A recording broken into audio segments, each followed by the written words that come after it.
Chapter 26. Candace groaned as she hit a wall. The long wolf threw a punch and the dragon ducked as the first smash into the stone. She rolled away and shot herself with the wings as the wolf hurled chunks of the shattered stone at her. The shots peppered her wings but weren't able to puncture through. Candace opened her wings back out to release a blast of sub-zero breath in the face of the charging wolf. The beast yelped and struck her back, smashing its weapon against the cast of ice. After a moment, the wolf fell onto its back and remained still. Candace sighed heavily. She was beginning to wear down after such a rough battle with a strong opponent such as this mutant wolf. She was covered in cuts and bruises, but nothing serious. She was turning away to find the other dragons when she felt the ice particles in the air begin to vibrate. She whirled around to see the ice cast over the wolf's head begin to shake. A muffled sound began to come from inside the ice and began to break through. With a high-pitched howl, the wolf broke free from its prison. Candace covered herself again with her wings to try and put a barrier between her and the piercing noise. The wolf glared with pale blue eyes and snarled. Saliva dripped from its jaws and froze upon his fur, making a jagged-looking beard. "Dear ancestors, you're a stubborn one, even more than that damn dragon I'm supposed to be mad at." The dragon spread her wings ready to jump back into the fight. The wolf blew a cloud of ice and the dragon took to the air. She looked down to see her paws were frozen over. Her attacker launched and punched her hard in the stomach while she was distracted. Candace felt the wind rush out of her and she smashed into a tree. In a flash, the wolf was upon her. With a mighty thrust, he plunged his blade through the trunk of the tree, just missing Candace by a sliver.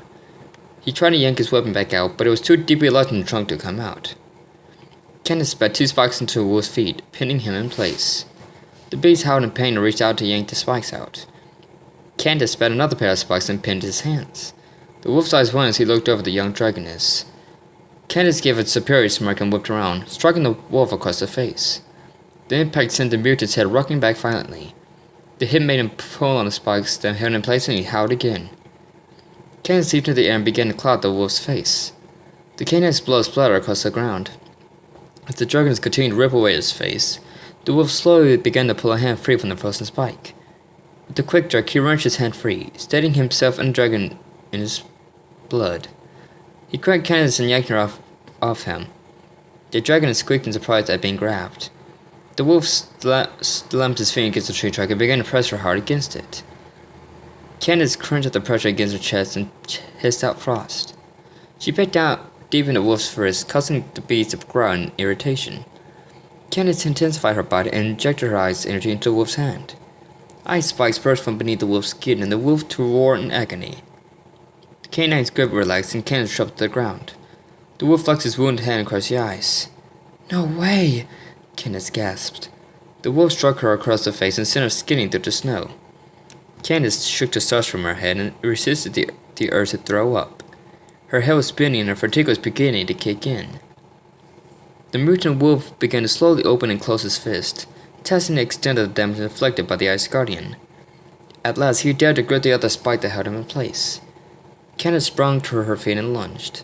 She swung her tail blade and a whistle cut to the air. The precision cut went clean to the tree trunk. The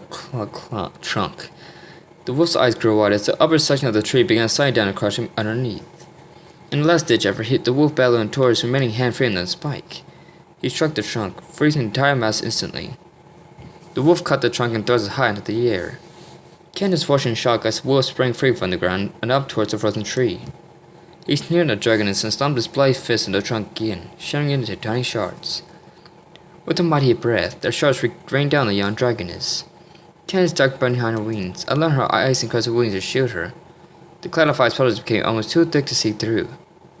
The wolf whimpered as he set foot back down the ground. He licked his feet slightly before turning to stitch it back to the dragoness.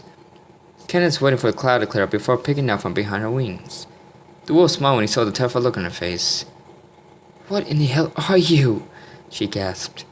The hair on the wolf's back glistened as his eyes foamed over the tips, making millions of needle-sized spikes. The canine dropped on all fours and launched the needles. Candace hid behind her wings again. When she looked down, her forelegs were bleeding. The needles had punctured her skin and her legs burned. She lifted her paws slightly to find that they had gone numb from the pain and cold. The dragoness looked up at the wolf, who was obviously pleased with himself. He began to inhale deeply, preparing for one final onslaught. "Candace!" The Earth Dragon turned her attention to see the young Earth Guardian standing several yards away with a look of horror on his face. All of a sudden, she was frozen. Tremor hurried to the various instruments built up around the fortress. His mind raced as he tried to think what the Ice Dragoness had disappeared to. He stepped back to where he had left his friends and headed out on an interception course. He flew off the fortress batteries, scanning the ground for any sign of Candace. He was about to pause to think when he heard a loud crack in the distance. The Earth Dragon looked up to see a wolf blowing guts of ice down at the ground. Tremor's grip on the floor was tight and his stomach cringed up into his chest. He bent his wings faster, the cold air stinging his eyes and face. He rose over a high wall and gasped, nearly dropping the bouquet. Candace was looking at her bleeding forelegs. She was bruised all over and was staggered and causing gashes. The wolf curled his mouth into an evil smile and began to draw in his breath.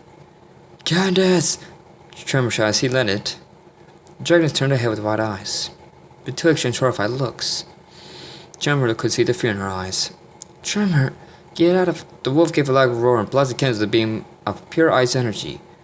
The dragons coughed out a cloud of ice to part before freezing in place. A gust of wind blew the snow up into the air, and Tremor had a duck behind his wing to avoid being blinded. The roar died off and Tremor lowered his wing. Candace stood still, her body completely frozen. The wolf barked excitedly and launched, bringing his weapons down hard.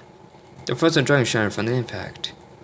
Tremor's eyes chopped and his bouquet fell into the snow. Time seemed to be slowed down as he watched the pieces of Candace crumble to the snow. The sickened look spread across the Earth Dragon's face. His body suddenly felt numb. "No," he squeaked. "No." He shook his head, not wanting to believe what he had just seen. The wolf's ear twitched in the dragon's direction. He looked over and licked his chops as if ready to make a meal out of Tremor. The Earth Dragon took a step forward, his horrified gaze still locked on the frozen pile of ice chunks. The wolf charged and swung his weapon. Without even thinking, Tremor knocked the wolf away with his paw. The canine yelped in surprise as his body flew into a wall, bringing out several large stones on top of him. Tremor stood over the shattered remains of the Ice Dragoness. "No," he whispered. "This can't be happening." He reached out to a piece of the dragon's face. Dragoness's face. The eyes looked so distant and lifeless.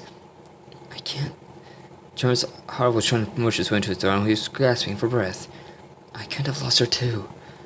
The wolf opened his eyes and shook his head. He threw off several of the stones and staggered to his feet. He snarled furiously at the Earth Guardian. Tremor clutched in the snow, holding the remaining piece of the Ice Guardian close to him. "Candace, I'm sorry," he sobbed, tears finally flowing freely from his eyes. "I didn't mean any of it." Just then, Flame, Amber, Sparks, and Sal arrived on the scene. They spotted Tremor and froze when they spotted the mutant wolf. "What's going on?" Sally gasped. "Is Tremor..." "I don't think he's dead." Flame shook his head as he slowly began approaching his friend, keeping a watch right on that wolf, who watched him keenly. "What's this?" Amber caught their attention. She was looking down at Tremor's bouquet. Sparks held the flowers up and held it so the dragons could read the inscription on the stone band. Their eyes went as they realized the situation. "Oh no," Amber wheezed as he looked back at Tremor, who was still sobbing. The wolf glanced from Tremor to his friends. Neither group was paying him any attention. Slowly he reached for his weapon. Sal noticed and her jaw dropped. "Tremor, move!" she cried. Tremor paid her no attention. The wolf launched, but he turned it in the Earth Dragon's life in a single blow. Suddenly he was struck by a bolt of lightning and a beam of ice energy. The wolf howled as the ice encased him and electricity burned through his body. The powers exploded and the dragons shielded their eyes. When the light died down, a large shining ice crystal stood before them. The mutant wolf was encased inside, bolts of lightning still crackling across his body and the surface of the crystal. Sarah felt the electric energy begin to build up within the crystal. She checked her Tremor just as the crystal exploded, causing electrified particle fires raining down on them. When all was quiet, the lightning dragoness looked down at Tremor. His eyes were shut tight. "Tremor, are you still alive?" she whispered, knowing that if he was, he wouldn't be very peachy. "I wish I wasn't." The other dragon choked back a sob. Jack got off of him and allowed him to rise. "Don't say that," Sally shook her head. "It's not right for you to say that." "Who cares?" Tremor mumbled. "She's gone. Candace needed help and I failed her." "Tremor, I failed her!" The dragon went on still with fresh tears flowing from his eyes. "I failed as a fellow guardian, as a fellow dragon, and even more importantly, as a friend." Sal wanted to shrink back, but she stood her ground before her rented friend. I failed her just like I failed my own sister. I couldn't protect either of them. And I've lost them both. Tremor. No, don't talk to me, Stella. Tremor shook his head, letting the tears flow. I can't do this anymore. I can't go on like this. I just can't. The other dragon burst out crying again and fled away from the lightning dragoness. Tremor! Stella called, but Tremor refused to listen anymore. Stella! Flame called. The dragoness turned to see Flame and Amber standing beside a tree. She walked over, after looking back over her shoulder sadly. As she got closer, she saw what the fire breathers were looking at. Hey! Candace wheezed. She lay on her side in the snow, her blood turned the snow red. You're alive? Said gasped in surprise. But I thought you were. She can save the explanation for later. Amber held up a paw. For now, Candace, stay still. The ice dragoness coughed hard and closed her eyes. Sure. I'm just drained. Stella and Flame watched as Amber leaned down and pressed her lips to Candace's. The ice dragoness's eyes widened. She never had seen Amber heal anyone before, even though she had heard rumors of her healing powers. She wanted to pull away, but her body wouldn't respond. She felt a warm tingle spread throughout her body. Her wounds healed up and felt her strength return. At last, Amber broke away and Candace got to her feet. Both dragons blotted no further gaze. Sorry for the awkwardness. Amber apologized. She glanced at her out of the corner of her eye. But that's the quickest way for me to heal someone when they're wounded. I understand. Candace nodded. Her cheeks still felt hot. Now that that's out of the way, Stella stepped towards our guardian. Candace, you need to go find him right now. He still thinks you're dead. I don't want to do something irrational. Candace's eyes widened. Without another word, she spread her wings and sprang into the air. We'll catch up to you later, Flame called after her before she was out of earshot. When she disappeared from view, Flame turned to Stella and Amber. We should try and find Spyro and the others. I have a feeling that they should be around here close by. And what should I do with this? Sparks asked, dragging the bouquet Tremor had dropped. Bring it, Stella ordered. Candace beat her wings hard and fast. She had no idea where she was going, or even if it was the right direction. All she knew was that she had to find Tremor before it was too late. Tremor stood from the small patch of open ground in the snow. His tears flowed from his eyes and onto the ground. The snow melted away, revealing the lush green grass beneath. The more Tremor stared at the grass, the more he was reminded of his losses and the more he cried. Why me? He sobbed. Why them? I know I'm a terrible dragon and an awful guardian, but they didn't deserve this. He stared at the train storm loudly. You didn't deserve this fate, Gaia. Or you, Candace. Neither of you deserve to die like this. He heard the sound of wings beating behind him, and he dug his claws in the ground and gritted his teeth. I thought I said to leave me alone, he shouted without turning around. Tremor! The voice made his eyes pop wide open. Tremor's head snapped around and his jaw fell open. Candace stood before him several yards away, panting heavy from exertion. Get, Tremor stammered.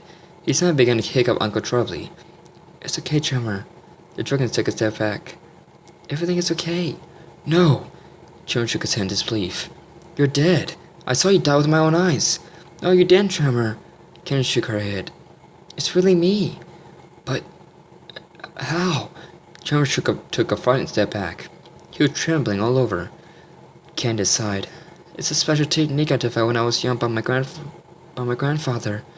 He taught me how to make an ice copy of myself as a decoder for me to keep if I were ever in harm's way. He taught me this back when Cinder was under Dark Master's control. Tremor was frozen in shock. He couldn't move.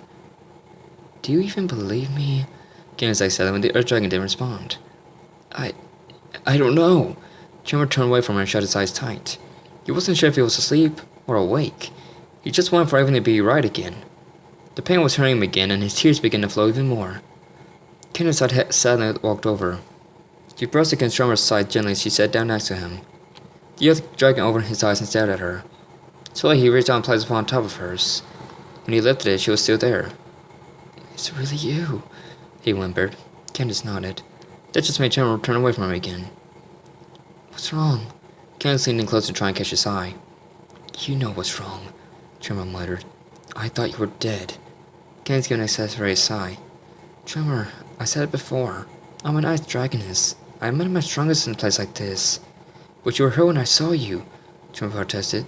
I understand. Candace placed a counter paw on top of his. But you don't have to cry anymore. I'm fine. I promise. You don't get it, though. Tremor gave her a quick glance out of the corner of his eye. I thought you had died. I never... I wouldn't have... He gritted his teeth. I was trying to find you. To tell you, you don't have to apologize for anything. Ken shook her head. She tried to crack a confessing smile. I'm sorry I said those horrible things earlier. I wish I could take them back. She turned away from him, deeply ashamed of herself. I do wish Guy was still alive. I'm so sorry. I don't even know why I even brought her into the argument like that. But I don't wish you were dead at all. I meant what I said. It would be a waste if you were to die now. There was a long pause before Tremor spoke. I thought you were dead, he repeated. I know you ruin places like this, but it was the initial shock. To think when I thought that I watched you get killed in front of me. The thought of knowing that I wanted to make things right returns, but being too late to do so. He turned and looked at her. It was just too much for me. I couldn't face the fact that I had lost you in Gaia. I'm not going anywhere, Ken snapped and gave his paw a tight squeeze. Someone needs to stick around and keep you in line. Tremor smiled and laughed, much to the surprise of both dragons. I'm glad to hear you say that. He muttered and looked down at her talons on top of his. Because... He swallowed hard. Cannon's waited patient for him to speak. She figured that it must be hard for him to speak right now after such a tremendous event. Candace, what I'm trying to say is... Trump took a deep breath. His sister's words from before echoed in his head. You may want to tell her before it's too late. I'm really fond of you, Candace. What? Candace gasped. The next thing she knew, Tremor had leaned in and pressed his lips to hers.